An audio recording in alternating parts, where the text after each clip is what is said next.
Hello and welcome to the program. My name is Michael Finney. Today I am joined by Chuck Heintzelman.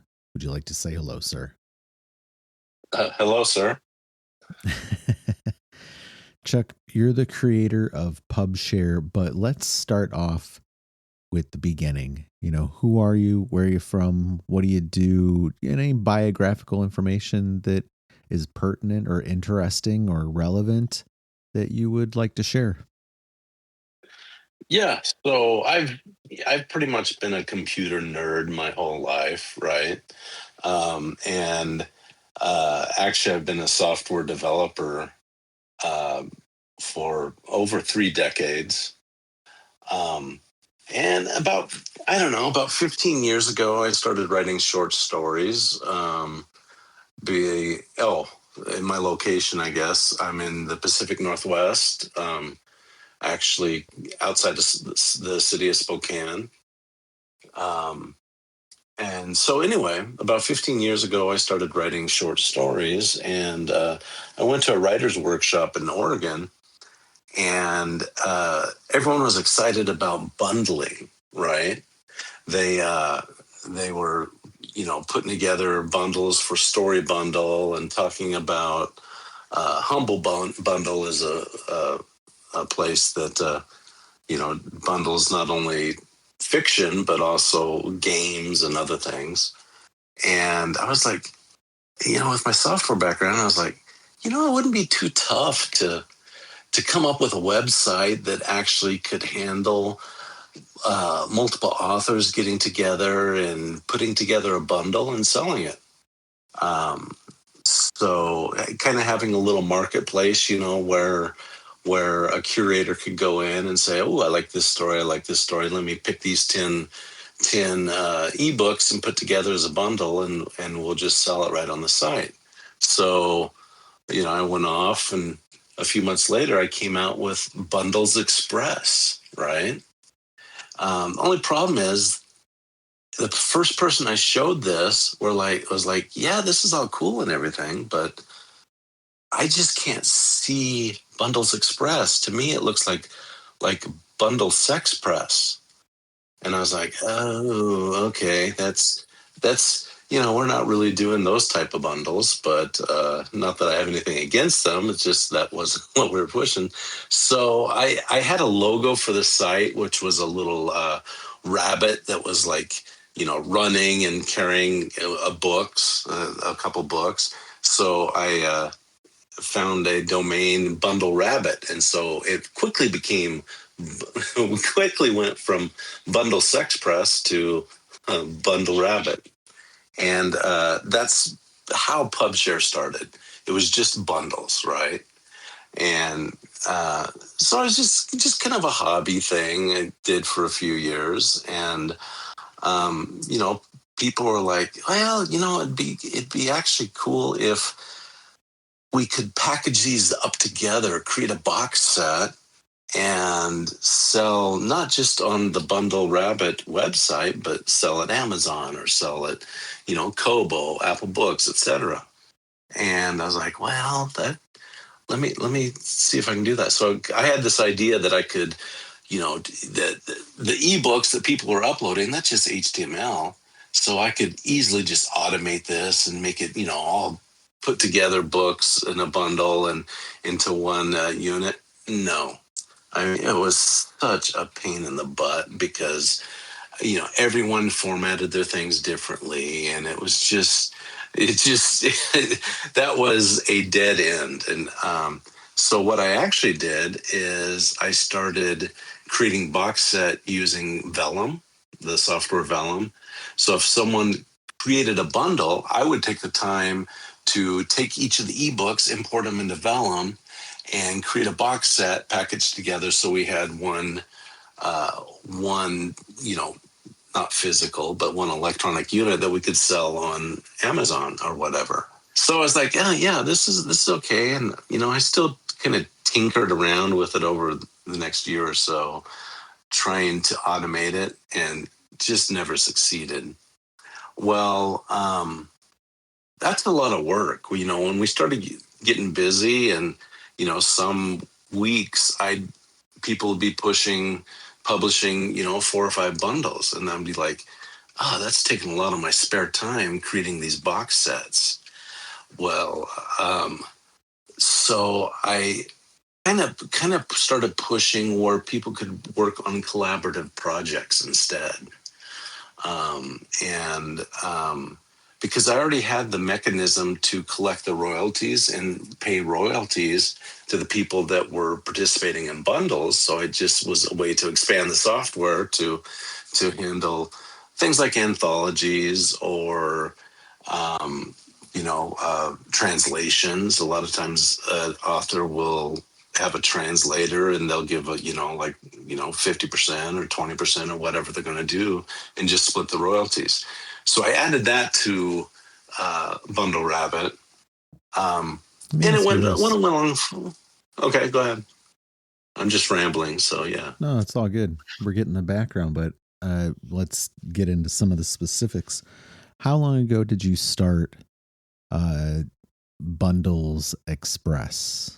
That was 2016. Okay. And then you pivot into Bundle Rabbit when? Very quickly, within a month of realizing it was, it barely even existed the other way then. Yeah, exactly.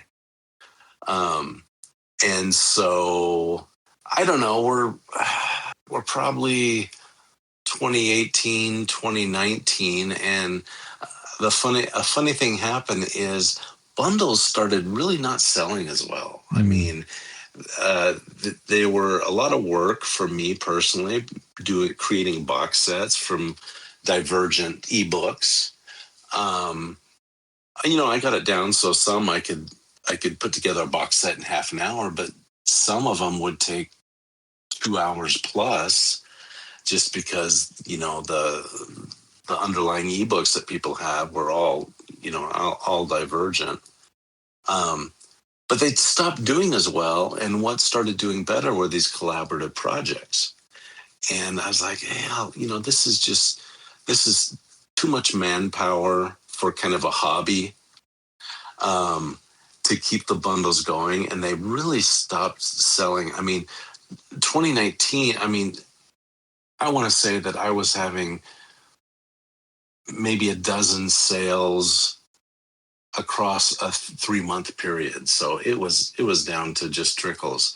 So I made the decision to switch Bundle Rabbit over to Pubshare and basically do away with the bundles. So what I really had moving forward was just the idea of a collaborative project.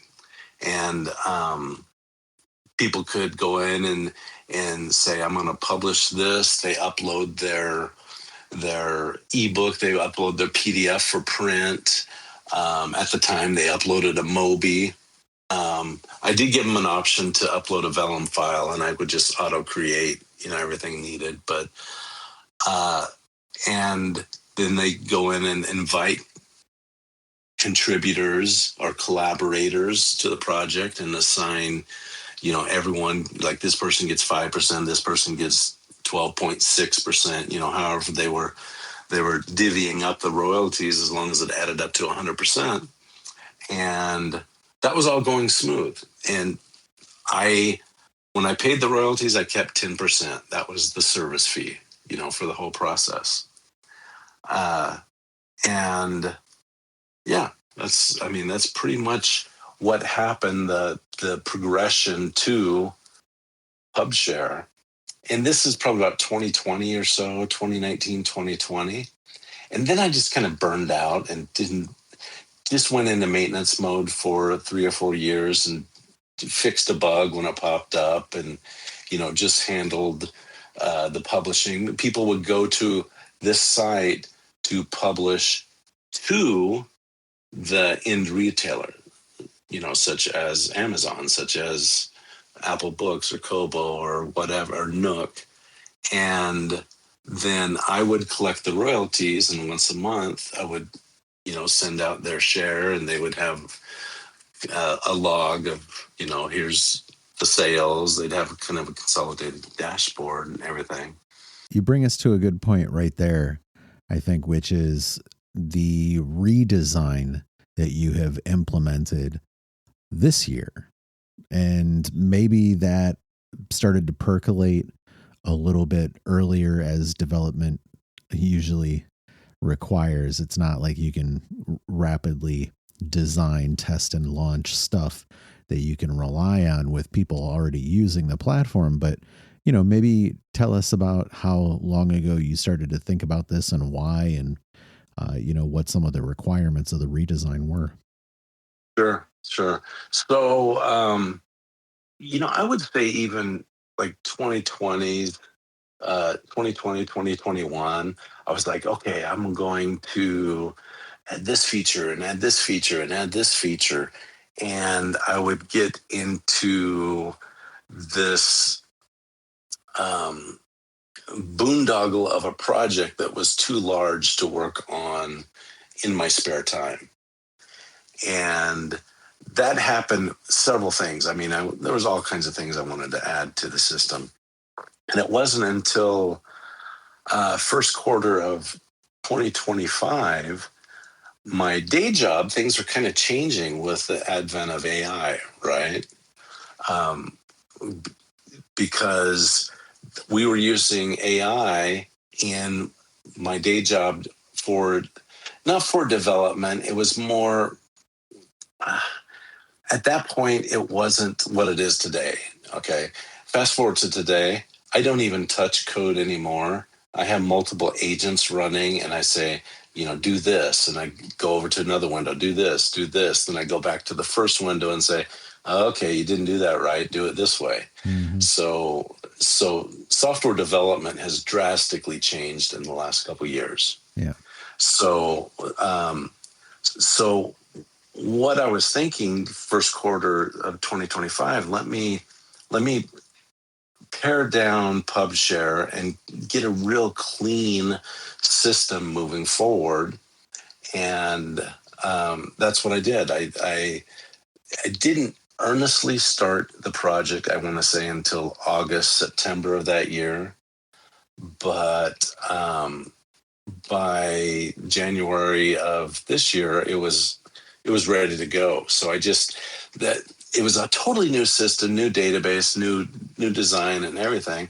So what I had to do is I had to run parallel the current Pubshare and this new system behind the scenes a couple month ends, because that's where a lot of the processing happens internally. It's like that's when all the sales reports are finalized for all the retailers, and then it goes through and says, hey, this person gets 13.2 cents for this sale here, and it puts all that stuff together, and that just had to be really, really correct. So it took me a couple months of waiting until the month end came up so that I could quietly audit myself behind the scenes.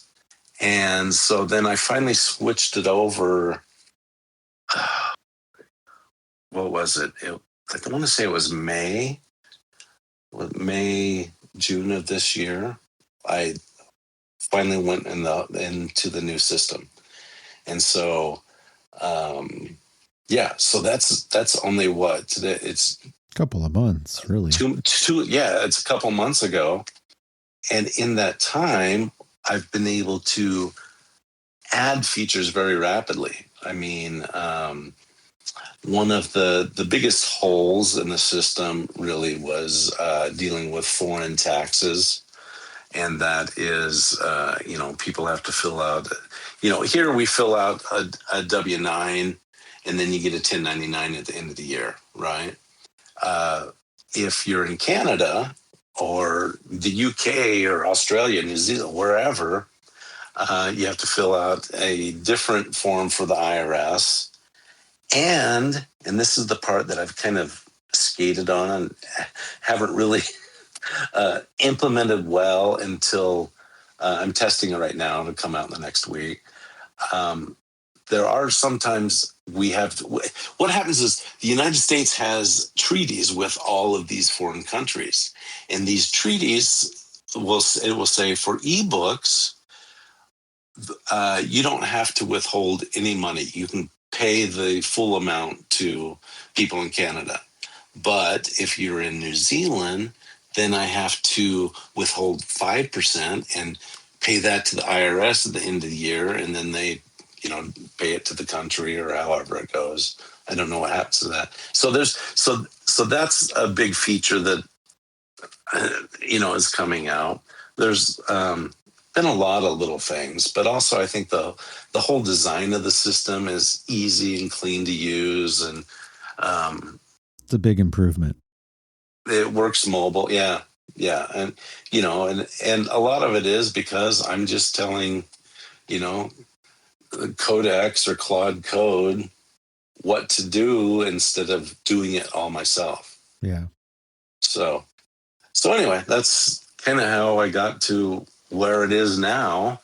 And the big change I'm going to try to implement before the end of the year is right now we go to a set number of places. There's a set number of retailers that, I will distribute.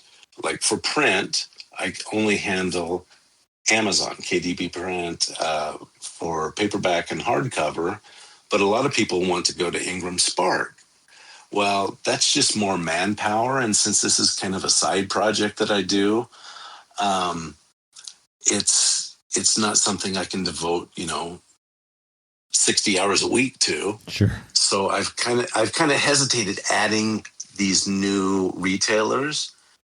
What I want to do is open it up so you can publish directly wherever you want, and you could import a spreadsheet to spread the royalties, to the people that are part of the project, because that's really what Pubshare is all about. It's about splitting royalties, and taking that headache out of the author's hands, so they don't have to worry once a year or once a month or however often they're doing it, and go through all the reports from Amazon. It's like, oh, okay, what book is this? Let me add it to this spread. That's what Pubshare is about, is to take care of that headache. Yeah. Well, I want to do it where you can publish direct and still split the royalties. Yeah, very cool. It's a great project. Yeah, and the thing is, like when we were talking about, you and I were talking in the past, right now, this is all around books, and specifically ebooks and print books. But what about audiobooks? Somebody like me, I have a lot of audiobooks out. I'd love to be able to use the platform to push this stuff out. Exactly. Right. So the question comes, do I want to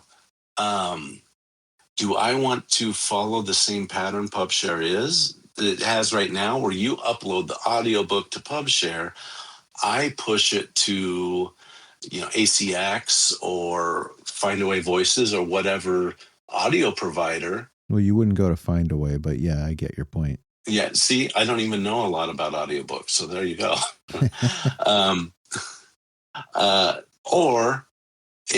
So that limits everybody. It takes more time for me because every day, one thing I do is I import the latest sales figures from all the retailers. So everyone has, up-to-date stats, within the last 24 hours. Yeah. Well, if I start adding these other ones, it's just going to be more and more. And, not a big deal. I could grow, but it's still not scalable because, well, anyway, the point is, you do it. You can import. All I have to do is work on a few various. There's going to be like a standard import format, a CSV file or an Excel file, but I will have conversions for Ingram Spark or the Amazon's audiobooks or whatever. Need to make it like Zapier so we can build out integrations. There you go. With the other platforms. Yeah. No, I don't want to do that. That's what you're supposed to be doing, Chuck. Come on. No, I could open up an API so you could just do that automatically. That'd be Oh nice. man, I could just build a But whole see, then website that also, tracks sales across all these websites. right. Or also like video, you know, Yeah, that's something you're into yeah, is are you ever wanting to split income on video products you create?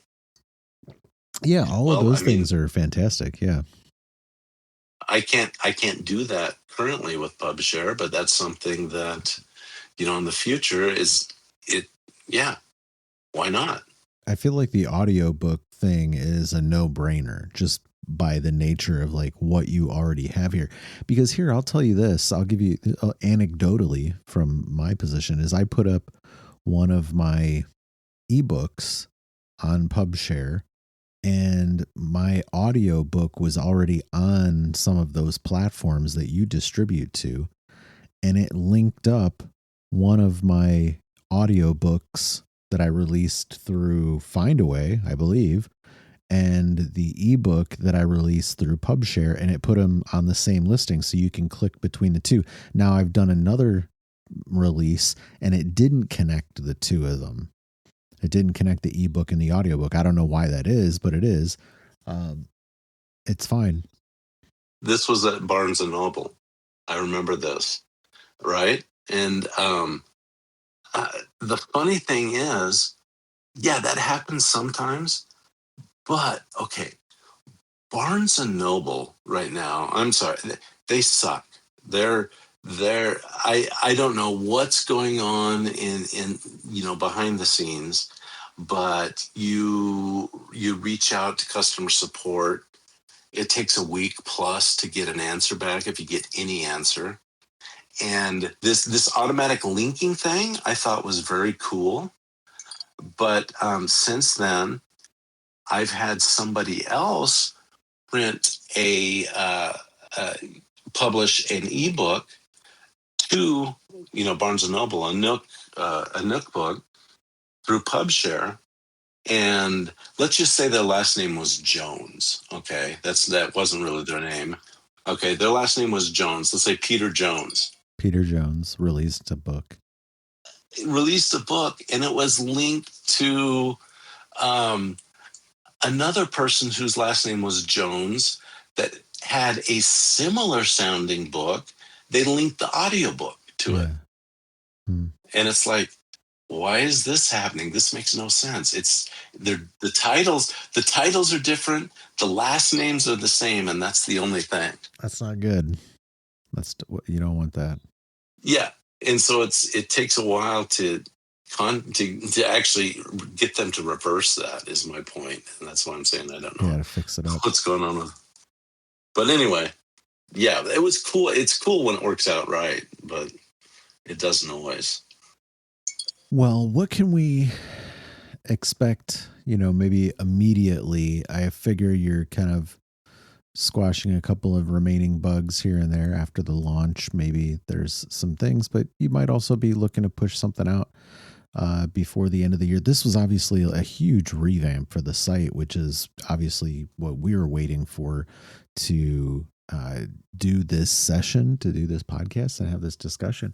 But I'm sure, now that you've got this out, you're like looking around, looking ahead, thinking about what's next. Well, okay. So one thing is let's look back to one of the features I added that I don't know if you know about. It's what's new. I love it. I have it up on my screen right now. Yeah. So that is a way for me, if you look through it, it's like, It's industry news. yeah, yeah. What did I just add? Let me do this by, Disclose AI content for your books. right. So one of the things that Nook Press and Amazon want to know when you're setting up a book is, was AI used in the generation of the book? Mm-hmm.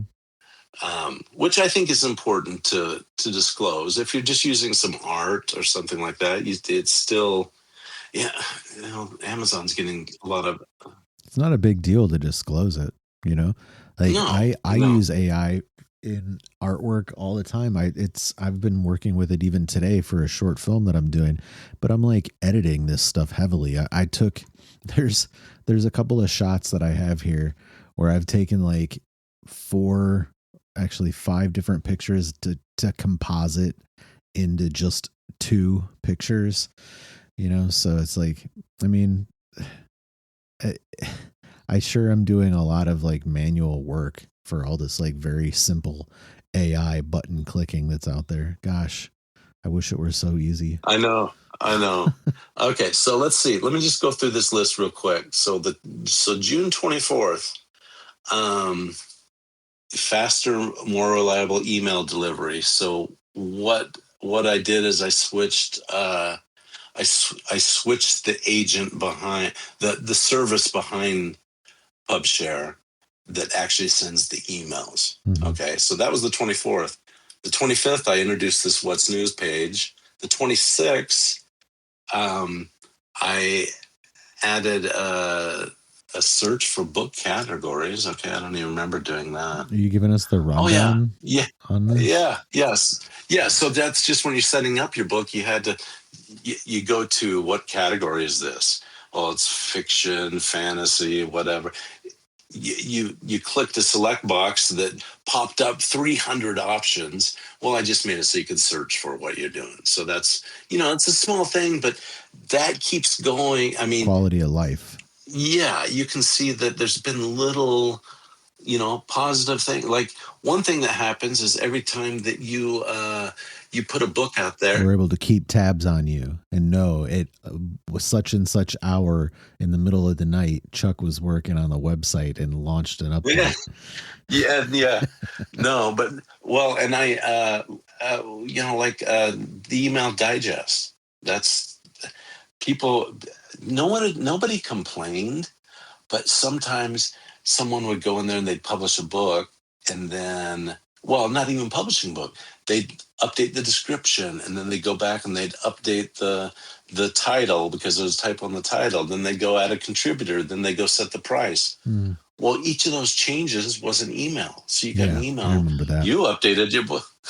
Yeah. So you can actually just like kill all those emails and just get a digest.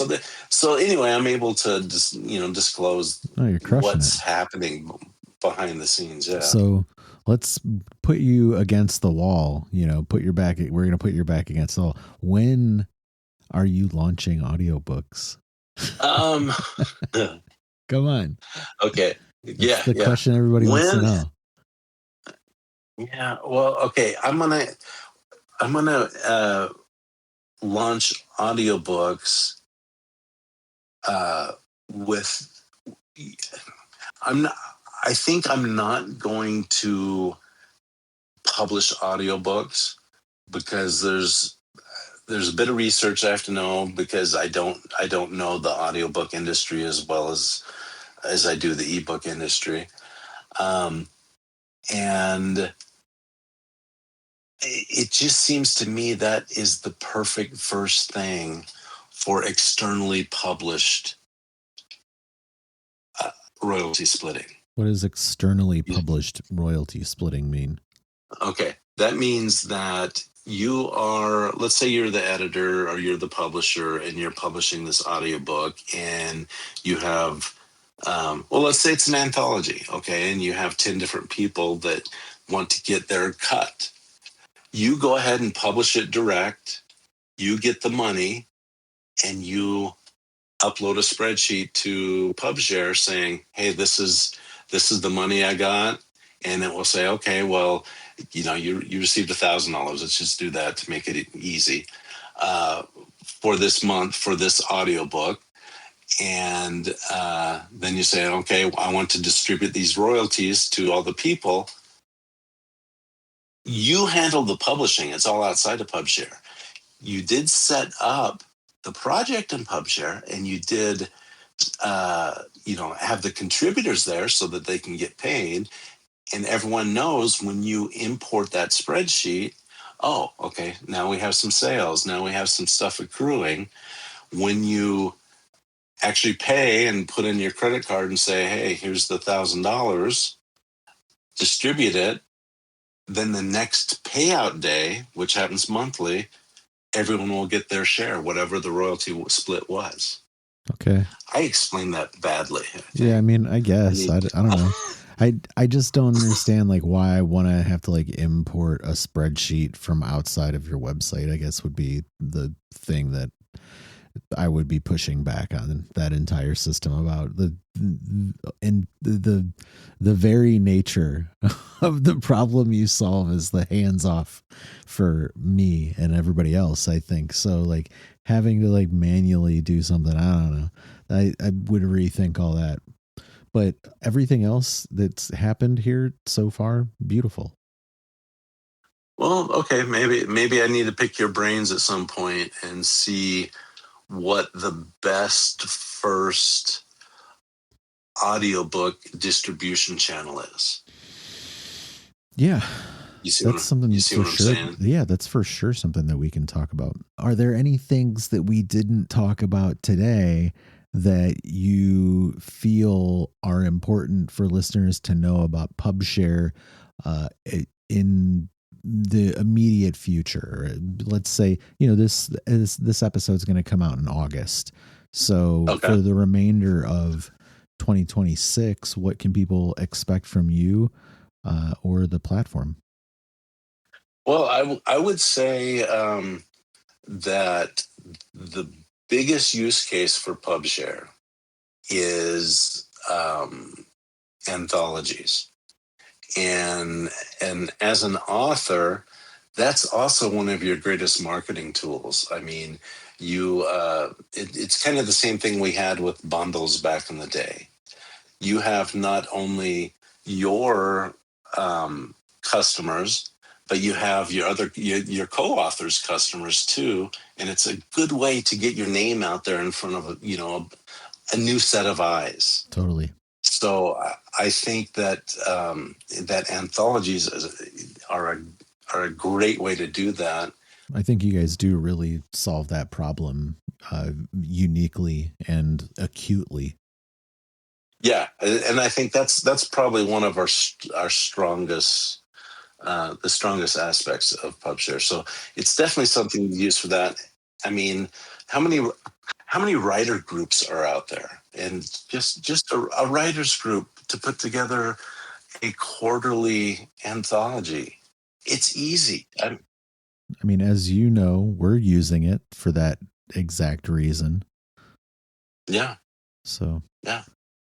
So I would say that's probably the biggest takeaway. Although I do have, people in Italy or, other languages, people using other languages that use Pubshare all the time because I guess it's good to split with your translator and your illustrator, and it's brilliant too. That's another good use case. But I don't know. It's kind of funny me publishing, books in German when I don't speak German. But it's just, but it works out. So. That's how the things have gone that way so far. Yeah. Well, hey, Chuck, I appreciate you taking the time. No problem. This was fun. Sorry, I rambled a bit. No, that's just the nature of conversation, don't sweat it. But yeah, I appreciate you taking the time, and we'll talk again before too long. All right. Sounds good. Thanks.